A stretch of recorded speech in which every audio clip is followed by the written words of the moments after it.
ಶ್ರೀಗುರುಭ್ಯೋ ನಮಃ ಶ್ರೀ ಪರಮಗುರುಭ್ಯೋ ನಮಃ ಶ್ರೀಮದಾನಂದತೀರ್ಥಭಗವತ್ಪಾದಾಚಾರ್ಯಗುರುಭ್ಯೋ ನಮಃ ಶ್ರೀ ವೇದವ್ಯಾಸಾಯ ನಮಃ ನಾರಾಯಣಾಯ ಪರಿಪೂರ್ಣಗುಣಾರ್ಣವಾಯ ವಿಶ್ವೋದಯಸ್ಥಿತಿರಯೋ ನಿಯತಿಪ್ರದಾಯ ಜ್ಞಾನಪ್ರದಾಯ ವಿಬುಧಾ ಸರ್ವಸೌಖ್ಯದುಃಖಸತ್ಕಾರಣಾಯ ವಿತತಾಯ ನಮೋ ನಮಸ್ತೆ. ನಾರಾಯಣಂ ಸುರಗುರುಂ ಜಗದೇಕನಾಥಂ ಭಕ್ತಪ್ರಿಯಂ ಸಕಲಲೋಕನಮಸ್ಕೃತಂಚ ತ್ರೈಗುಣ್ಯವರ್ಜಿತಮಜಂ ವಿಭುಮಾಧ್ಯಮೀಶಂ ವಂದೇ ಭವಗ್ನಮರಾಸುರಸಿದ್ಧವಂದ್ಯಂ. ನಾರಾಯಣಂ ನಮಸ್ಕೃತ್ಯ ನರಂಚೈವ ನರೋತ್ತಮಂ ದೇವೀಂ ಸರಸ್ವತೀಂ ವ್ಯಾಸಂ ತತೋ ಜಯಮುದೀರಯೇತ್. ಕೃಷ್ಣಾಯ ವಾಸುದೇವಾಯ ಹರೇ ಪರಮಾತ್ಮನೇ ಪ್ರಣತಃ ಕ್ಲೇಶನಾಶಾಯ ಗೋವಿಂದಾಯ ನಮೋ ನಮಃ. ಶ್ರೀಮನ್ ಮಹಾಭಾರತ ತಾತ್ಪರ್ಯ ನಿರ್ಣಯ 7ನೇ ಅಧ್ಯಾಯದಲ್ಲಿ 21ನೇ ಶ್ಲೋಕ.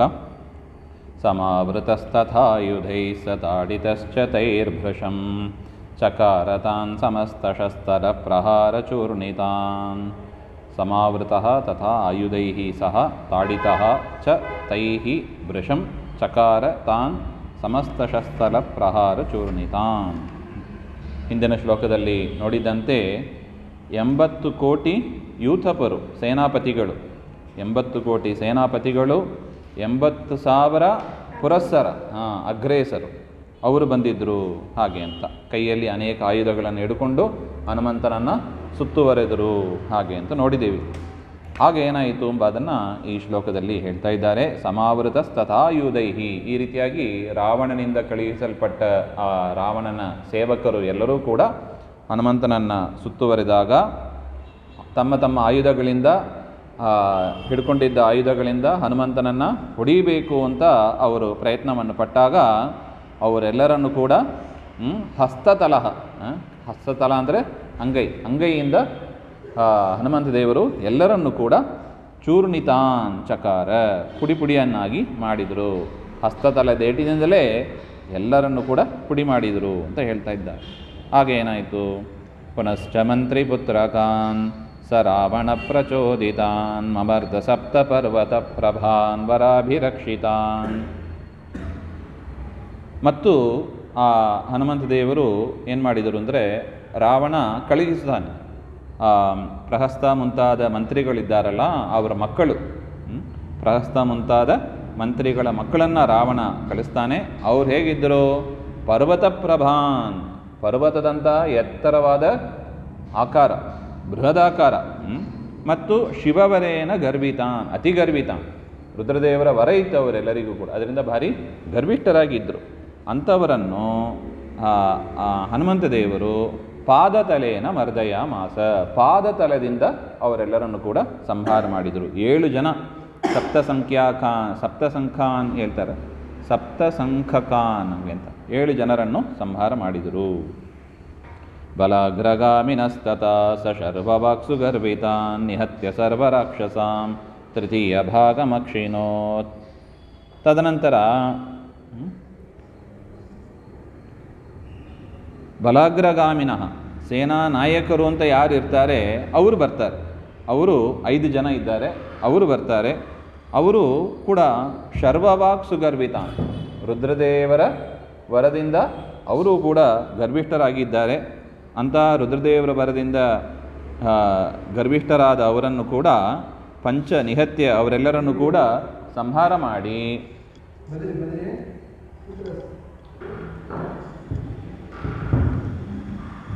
ರುದ್ರದೇವರ ವರದಿಂದ ಗರ್ವಿಷ್ಠರಾದ ಆ ಅಗ್ರಗಾಮಿಗಳನ್ನು ಕೂಡ ಸಂಹಾರ ಮಾಡ್ತಾ ಇದ್ದಾರೆ. ಅವರು ಕೂಡ ಸಪ್ತಸಂಖ್ಯಾಕಾನ್, 7 ಜನರು.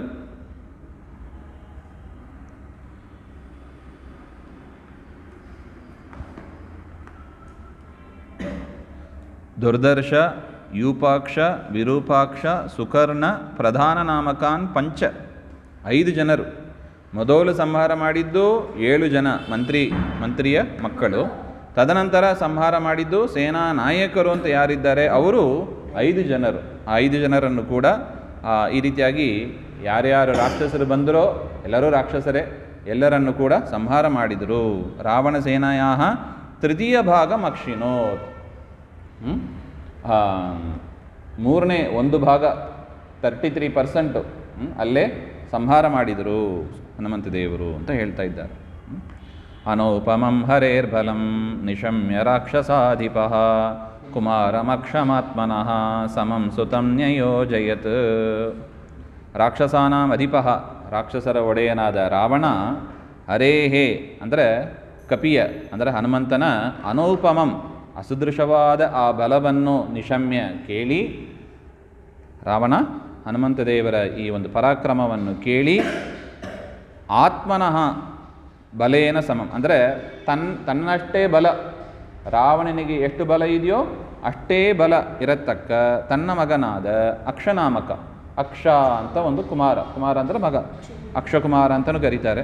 ಅಕ್ಷ ಎನ್ನುವ ತನ್ನ ಮಗನನ್ನು ನ್ಯಯೋಜಯತ್ ಯುದ್ಧಕ್ಕಾಗಿ ಕಳುಹಿಸಿದನು. ಹನುಮಂತ ದೇವರನ್ನು ಹಿಡ್ಕೊಂಡು ಬಾ ಅಂತ ಕಳುಹಿಸಿದನು ರಾವಣ. ಆಗ ಅಕ್ಷಕುಮಾರ ಹೋಗ್ತಾನೆ. ಸ ಸರ್ವಲೋಕ ಸಾಕ್ಷಿಣಃ ಸುತಂ ಶರೈರ್ವರ್ಷಃ ಶಿತೈರ್ವರಾಸ್ತ್ರಮಂತ್ರಿತೈಃ ನ ಚೈನಮಭ್ಯಚಾಲಯತ್. ಸಹ ಅಕ್ಷಃ ಆ ಅಕ್ಷಕುಮಾರನಾದರೂ ಸರ್ವಲೋಕ ಸಾಕ್ಷಿಣಃ, ಲೋಕದಲ್ಲಿ ಯಾರ್ಯಾರು ಏನೇನು ಕೆಲಸಗಳನ್ನು ಮಾಡ್ತಾರೋ ಅದೆಲ್ಲವನ್ನು ಕೂಡ ಸಾಕ್ಷಿಯಾಗಿರತಕ್ಕವರು, ಆ ಕರ್ಮಗಳಿಗೆ ಸಾಕ್ಷಿಯಾಗಿರತಕ್ಕವರು ಯಾರು? ವಾಯುದೇವರು.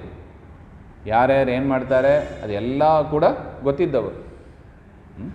ಅಂತಹ ವಾಯುದೇವರು ಅವರ ಮಗ ಯಾರು? ಹನುಮಂತ ದೇವರು. ವಾಯುದೇವರ ಮಗನಾದ ಹನುಮಂತ ದೇವರನ್ನು ಆ ಅಕ್ಷಕುಮಾರ ವರೈಹಿ ಅಸ್ತ್ರಮಂತ್ರಿತೈಹಿ, ಶ್ರೇಷ್ಠವಾದ ಮಂತ್ರಗಳಿಂದ ಅಭಿಮಂತ್ರಿಸಿ ತೀಕ್ಷ್ಣವಾದ ಬಾಣಗಳನ್ನು ಸುರಿಸಿದ ಅಂತ ಹೇಳ್ತಾ ಇದ್ದಾರೆ. ಅಕ್ಷಕುಮಾರ ಅಸ್ತ್ರ, ಅದಕ್ಕೆ ಅಭಿಮಂತ್ರಿಸಿ ಅಂದರೆ ಬಾಣವನ್ನು ಅಭಿಮಂತ್ರಿಸಿ ಅದನ್ನು ಅಸ್ತ್ರ ಅಂತ ಕರೀತಾರೆ. ಬರೀ ಬಾಣ ಬಿಟ್ಟರೆ ಅದು ಬಾಣ ಅಷ್ಟೇ, ಅಭಿಮಂತ್ರಿಸಿ ಬಿಟ್ಟರೆ ಅದನ್ನು ಅಸ್ತ್ರ ಅಂತ ಕರೀತಾರೆ. ಅಂಥ ಅಸ್ತ್ರವನ್ನು, ಅಸ್ತ್ರಗಳ ಮಳೆಯನ್ನು ಸುರಿಸಿದ ಅಂತ ಹೇಳ್ತಾ ಇದ್ದಾರೆ. ಮಳೆ ಸುರಿದಂತೆ ಬಾಣಗಳನ್ನು ಸುರಿಸಿದ. ತಥಾಪಿ ಏನಂ ಹನುಮಂತಂ ನ ಅಭ್ಯಚಾಲಯತ್, ಆದರೂ ಕೂಡ ಹನುಮಂತ ದೇವರನ್ನು ಅಲುಗಾಡಿಸ್ಲಿಕ್ಕೆ ಆಗಲಿಲ್ಲ. ಅವನು ಎಷ್ಟು ಗಟ್ಟಿ ಇದ್ದಾರೆ ನೋಡಿ ಹನುಮಂತ. ಇಂತಹ ಒಂದು ಬಾಣಗಳನ್ನು ಸುರಿಸಿದರೂ ಕೂಡ ಹನುಮಂತನನ್ನು ಅಲುಗಾಡಿಸ್ಲಿಕ್ಕೆ ಆಗಲಿಲ್ಲ ಅಂತ ಹೇಳ್ತಾ ಇದ್ದಾರೆ. ಮುಂದಿನ ವಿಚಾರ ಮತ್ತೆ ಸೇರಿದಾಗ ನೋಡೋಣ. ಶ್ರೀಮಧ್ವಾಂತರ್ಗತ ಶ್ರೀಕೃಷ್ಣ ಆತ್ಮನಮಸ್ತು. ಶ್ರೀಹರೇ ನಮಃ.